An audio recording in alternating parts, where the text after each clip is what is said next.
गणेश विसर्जनाच्या वेळी गडगा नदीत वाहून गेलेल्या तरुणाचा मृतदेह अखेर 2 दिवसाच्या अथक प्रयत्नानंतर शोधण्यात बचाव पथकाला यश आलं आहे। ही घटना नेमकी कशी घडली आणि प्रशासनाने यावर काय पावले उचलली पाहूया सविस्तर रिपोर्टमध्ये।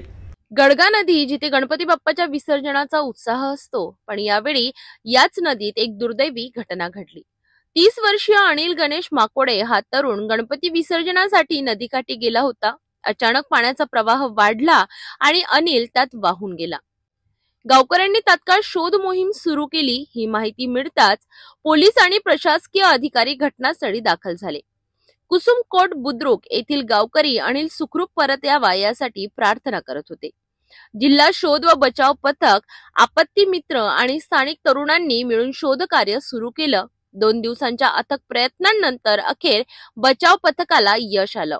अनिलचा मृतदेह नदीपात्रात सापडला।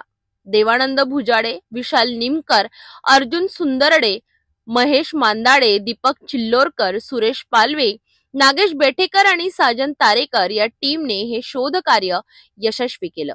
ही घटना सर्वांनाच हळहळ लावून गेली।